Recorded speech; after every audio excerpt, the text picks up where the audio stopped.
भक्तगणों, आज शिवपुराण में आपको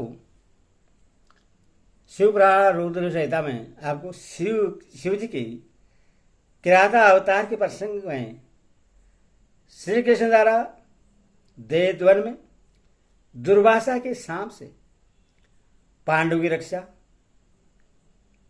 व्यास जी का अर्जुन को शक्र विद्या और पार्थिव पूजन की विधि बताकर तप के लिए सम्मति देना, अर्जुन का इंद्रकील पर्वत पर तप, इंद्र का आगमन और अर्जुन को वरदान, अर्जुन का शिवजी के उद्देश्य से पुनः तप में प्रवृत्त होना, यह कथा आपको बताऊंगा। भक्तगणों, आप भक्ति माँ भगवती चैनल को लाइक एंड सब्सक्राइब जरूर करें। तदनंतर पार्वती के विवाह प्रसंग में हुए जटिल नृत्यक और दिज अवतारों की, फिर अश्वत्थामा अवतार की बात कहकर नंदीश्वर जी आगे कहते हैं, बुद्धिमान संतर कुमार जी, अब तुम पिनाकधारी भगवान शिव के किरात नामक अवतार का वर्णन सुनो। उस अवतार में उन्होंने मुक नामक दैत्य का वध और प्रश्न होकर अर्जुन को वर प्रदान किया था। जब दुर्योधन ने महाबली पांडवों को जुए में जीत लिया, तब वे सती साध्वी द्रौपदी के साथ दैत्यवन में चले आए। वही वे पांडव सूर्य द्वारा दी हुई बटलोई का आश्रय लेकर सुखपूर्वक अपना समय बिताने लगे। प्रियवर, उसी समय दुर्योधन ने आदरपूर्वक मुनिवर दुर्वासा को छल करने के प्रयोजन से पांडवों के निकट जाने के लिए प्रेरित किया।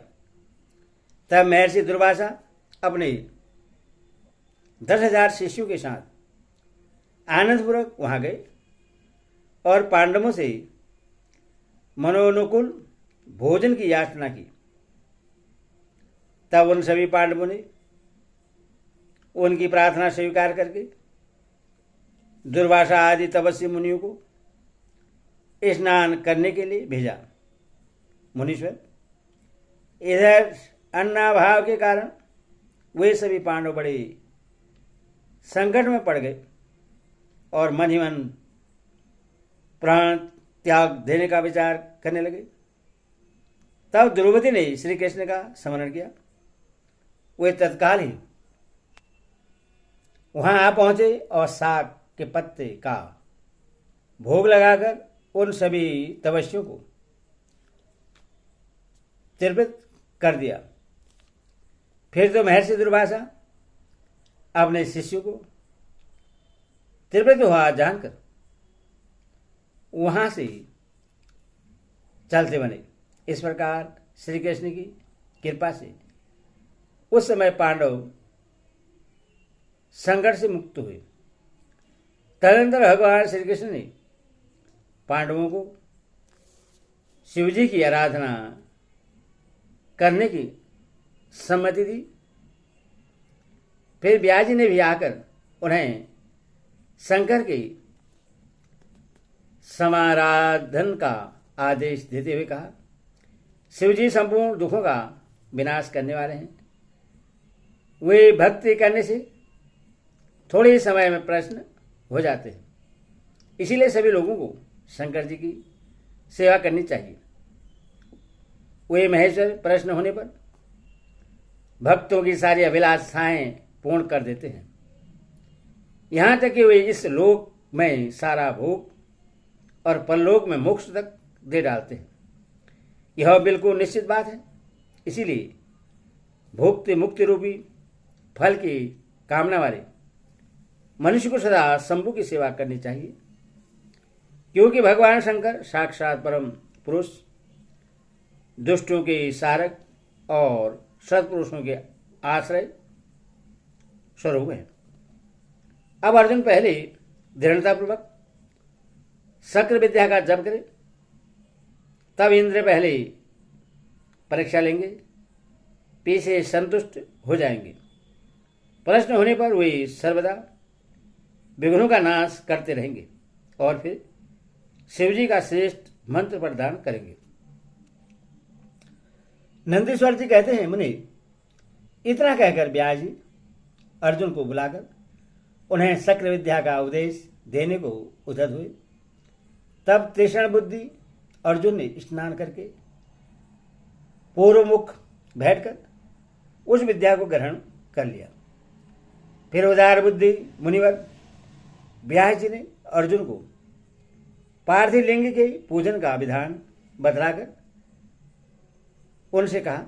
व्यास जी बोले, पार्थ अब तुम यहाँ से परम रमणीय इंद्रकील पर्वत पर जाओ और वहां जहानी के तट पर बैठकर समय रूप से तपस्या करो।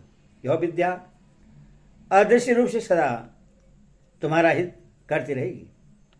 अर्जुन को ऐसा आशीर्वाद देकर व्यास जी पांडवों से कहने लगे, निर्वश्रेष्ठो, तुम सब लोग धर्म पर दृढ़ बने रहो, इससे तुम्हें सर्वदा श्रेष्ठ सिद्धि प्राप्त होगी। इसमें अन्यथा विचार करने की आवश्यकता नहीं है। नंदीश्वर जी कहते हैं, मुनि इस प्रकार मुनिवर व्यास उन पांडवों को आशीर्वाद दे तथा शिवजी के चरण कमलों का स्मरण करके तुरंत ही अंतर ध्यान हो गए। उधर शिव मंत्र के धारण करने से अर्जुन में भी अनुपम तेज व्याप्त हो गया। वे उस समय उदादीप्त हो उठे। अर्जुन को देखकर सभी पांडवों को निश्चय हो गया कि अवश्य ही हमारी विजय होगी, क्योंकि अर्जुन में विपुल तेज उत्पन्न हो गया है। तब उन्हें अर्जुन से कहा,